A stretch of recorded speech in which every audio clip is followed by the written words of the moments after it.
उत्तर प्रदेश की आर्थिक राजधानी नोएडा में खुलेआम डकैती हुई। डकैती डालने वाले कोई और नहीं, नोएडा अथॉरिटी के अफसर थे। डकैतों के सरदार नोएडा के मुख्य कार्यपालक अधिकारी मोहिंदर सिंह थे। मोहिंदर सिंह के ठिकानों पर प्रवर्तन निदेशालय यानी ईडी ने 3 दिन पहले छापे मारे।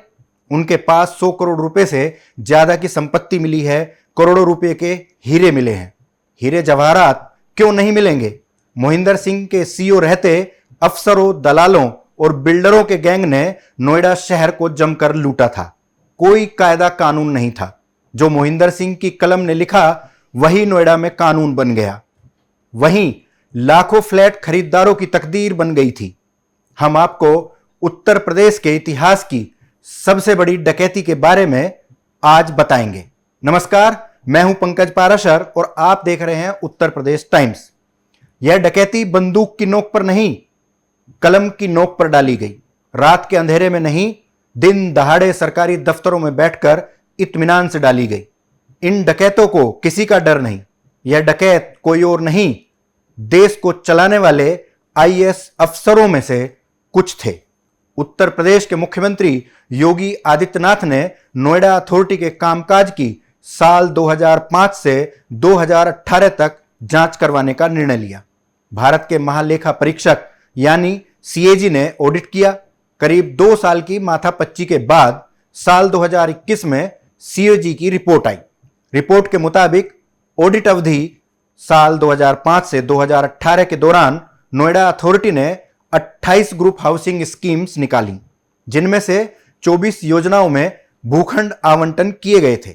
नोएडा अथॉरिटी ने ग्रुप हाउसिंग भूखंडों का आवंटन क्लोज एंडेड योजनाओं के माध्यम से किया था, जिसमें आवंटन के लिए उपलब्ध भूखंडों की संख्या और आकार बताए गए थे। ये योजनाएं एक निश्चित अवधि के लिए खुली थी, जिसके दौरान बिडिंग स्वीकार की गई। नोएडा अथॉरिटी का ग्रुप हाउसिंग डिपार्टमेंट भूखंडों का आवंटन करता है और आवंटन के बाद की प्रक्रियाओं का पालन करता है। नोएडा का प्लानिंग डिपार्टमेंट बिल्डिंग का निर्माण पूरा होने तक निगरानी के लिए जिम्मेदार है। वित्त विभाग आवंटन से संबंधित वित्तीय मामलों के लिए जिम्मेदार है। खास बात यह है कि वित्त वर्ष 2009-10 के दौरान क्षेत्रफल के हिसाब से 42.98% और संख्या के हिसाब से 46.27% आवंटन किए गए थे। मतलब सबसे ज्यादा भूखंडों का आवंटन इसी एक साल में किया गया था। उस वक्त उत्तर प्रदेश में बहुजन समाज पार्टी की मायावती सरकार थी। नोएडा अथॉरिटी की कमान रिटायर हो चुके आईएएस अफसर मोहिंदर सिंह के हाथों में थी। वही मोहिंदर सिंह जिनकी कुंडली ईडी खंगाल रही है। एक के बाद एक धड़ाधड़ लाई गई 24 ग्रुप हाउसिंग योजनाओं में 67 भूखंड आवंटित किए गए थे, जिनका क्षेत्रफल 71.03 लाख वर्ग मीटर था और यह जमीन 14,050 करोड़ रुपए के प्रीमियम पर बिल्डरों को आवंटित की गई थी। बदले में बिल्डरों ने इन भूखंडों को नोएडा प्राधिकरण की मंजूरी से 113 हिस्सों में विभाजित करवाया। इस विभाजन का मकसद ग्रुप हाउसिंग प्रोजेक्ट चलाना कम और प्रॉपर्टी डीलिंग करना ज्यादा था। 31 मार्च 2020 तक 96 भूखंडों से जुड़े 18,633.21 करोड़ रुपए नोएडा अथॉरिटी के बिल्डरों पर बकाया थे। यह बात सीएजी ने ऑडिट रिपोर्ट में लिखी है। इतना ही नहीं, 31 मार्च 2020 तक इन 113 प्रोजेक्ट्स में से केवल 37.17% ही पूर्ण हुए। करीब 31% आंशिक रूप से पूर्ण हुए और 32% अधूरे पड़े थे। किसी प्रोजेक्ट के पूर्ण होने का अर्थ है सभी निर्धारित आवश्यकताओं के अनुपालन की जांच के बाद नियोजन विभाग निर्माण पूर्ण होने की स्वीकृति देता है। कुल मिलाकर बिल्डर फ्लैट बेचते रहे और अपनी जेब भरते रहे।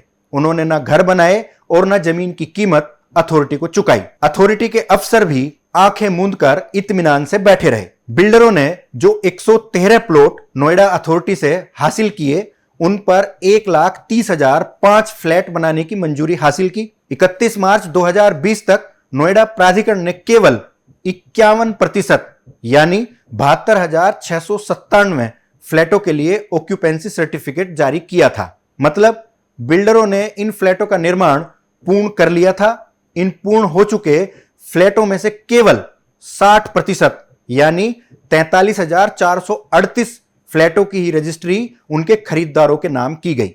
दरअसल बिल्डरों ने प्राधिकरण को जमीन का पैसा ही नहीं दिया, जिसकी वजह से प्राधिकरण ने बिल्डरों को ऑक्यूपेंसी सर्टिफिकेट और कंप्लीशन सर्टिफिकेट नहीं दिए। अब जरा सोचिए, वर्ष 2010-11 तक अधिकांश आवंटन कर दिए गए थे। 8 वर्ष से अधिक समय बीत जाने के बाद भी साल 2020 में 44% फ्लैट यानी 57,308 यूनिट का निर्माण पूरा हो पाया। फ्लैटों की डिलीवरी में बड़ी देरी को देखते हुए घर खरीदारों की दुर्दशा जग जाहिर हो गई। इसकी विभिन्न मंचों पर चर्चा हुई।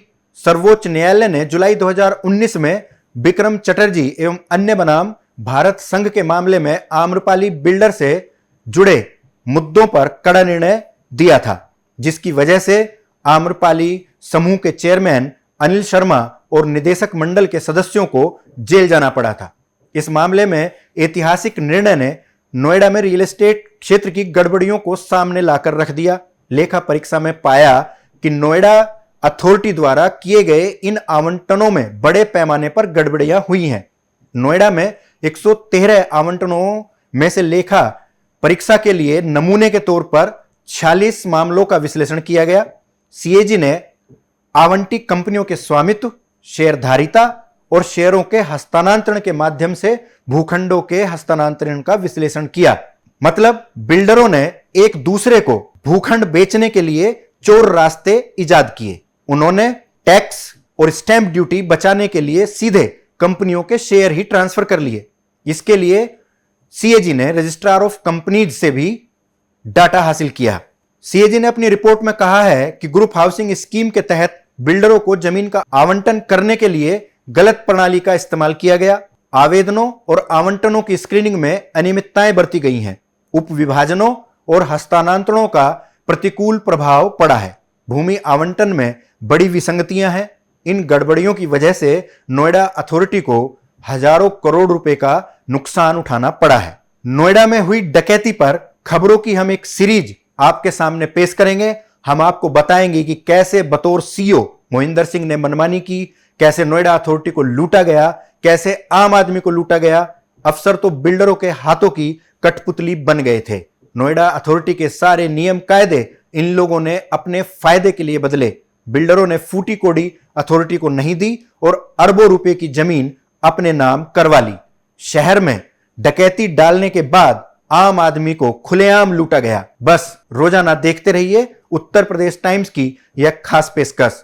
अगर नोएडा में हुई इस डकैती से जुड़ी हमारी सीरीज आपको पसंद आए तो हमारे यूट्यूब चैनल को जरूर सब्सक्राइब कीजिए। आप कमेंट बॉक्स में जाकर अपनी प्रतिक्रिया दे सकते हैं। हम हैं देश के दिल, उत्तर प्रदेश की धड़कन, उत्तर प्रदेश टाइम्स।